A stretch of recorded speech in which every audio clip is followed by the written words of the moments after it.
Group 1 mains పై high court division bench విచారణ జరిపింది. Single judge bench ఇచ్చిన తీర్పుపై రాష్ట్ర ప్రభుత్వం రివ్యూ పిటిషన్ వేయడంతో విచారణ జరిపింది.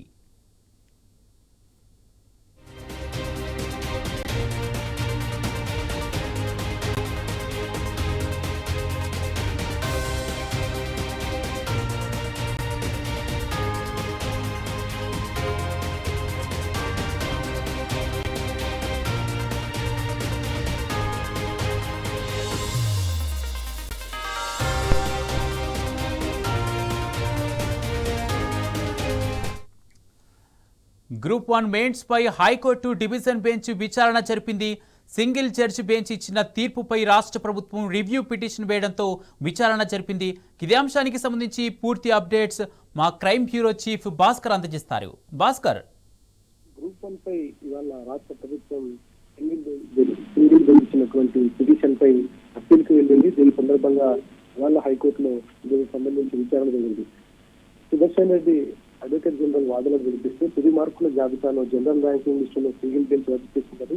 మెయిన్స్ పత్రాలను పునఃమూల్యాంకనం చేయాలన్నటువంటి ఆదేశిస్తుందని చెప్పుకొచ్చింది. 8 నెలల్లోపు చేయకపోతే మళ్ళీ తిరిగి దాన్ని రద్దు చేసి కొత్తగా గ్రూప్ 1 పరీక్షలు నిర్వహించాలని చెప్పుకొచ్చింది. 2011లో గ్రూప్ 1 నిర్వహించారని, ఆ తర్వాత 2022లో గ్రూప్ 1 నిర్వహిస్తూ సుప్రీంకోర్టు రద్దు చేసిందనేటువంటి అంశాన్ని అడ్వకేట్ జనరల్ హైకోర్టుకు చెప్పడం జరిగింది. 14 ఏళ్ల తర్వాత గ్రూప్ 1 నియామకాలు ఈ సమయంలో సింగిల్ బెంచ్ ప్రక్రియ రద్దు చేసింది కాబట్టి తెలుగులో మెయిన్స్ జవాబు రాసిన వారి పట్ల పక్షపాతం చూపించడానికి ఎలాంటి ఆధారం లేదంటూ ప్రభుత్వం తరఫున వాదనలు వినిపించారు. అదేవిధంగా justice Aparesh Kumar Singh, chief justice mall practice paper leak లాంటి ఘటనలు చోటు చేసుకున్నాయనేటువంటి పక్షపాతం చూపించాలనడానికి ఏమైనా ఆధారాలు ఉన్నాయనేటువంటి కూడా చెప్పుకొచ్చారు.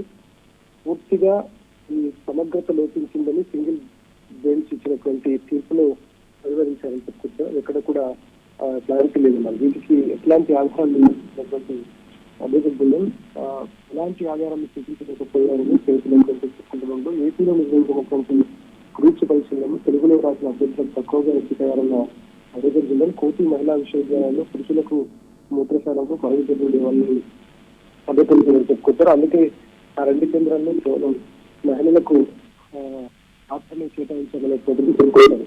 ఇంకా దివ్యాంగుల దృష్టిలో ఉంచుకొని వాళ్లకు దగ్గరలో ఉన్నటువంటి కేంద్రాలు కేటాయించాలని తీసుకొచ్చారు. పూర్తిగా పైన ప్రిలిమ్స్ మెయిన్స్ వేరు హాల్ టికెట్లు జారీ చేయడానికి సైతం తప్పు పట్టినటువంటి అడ్వకేట్ జనరల్ హాల్ టికెట్లు జారీ విషయంలో ఈజీసీఎస్సీకి అధికారం ఉంటుందన్నటువంటి అంశాన్ని కూడా చెప్పుకొచ్చారు. పరీక్షా కేంద్రాలకు కేటాయింపులు తప్పు పట్టలేమన్నటువంటి సీజే 6 ఆరోపణల ఆధారంగా సింగిల్ బెంచ్ తీర్పును వెలువరించారని తీసుకొచ్చారు. ఈ సందర్భంగా ఏది కానీ వాటికి ఎట్లాంటి ఆధారాలు చూపించలేదని చెప్పుకొచ్చిన నేపథ్యంలో టీజీపీఎస్సీకి రాజ్యాంగ సంస్థ అడ్వకేట్ జనరల్ దానికి ప్రత్యేక రూల్స్ ఉంటాయని కూడా చెప్పుకొచ్చారు. ఇటు నిబంధనల ప్రకారం టీజీపీఎస్సీ మూల్యాంకనం చేయలేదన్న ఉద్యోగానికి ఎంపిక కాని అభ్యర్థి తరఫు న్యాయవాదులు జవాబు పత్రాలను పరిశీలించకుండా మూల్యాంకనం సరిగ్గా జరగలేదని ఎలా చెప్తారని కూడా ఇది చెప్పుకొచ్చారు. మొత్తానికి ఇవాళ గంటల పాటు హాజరు జరిగిన తర్వాత గ్రూప్ 1 పై తదుపరి విచారణ అక్టోబర్ 15కు హైకోర్టు ఉత్తర్వులు జారీ చేసింది. కుమార్,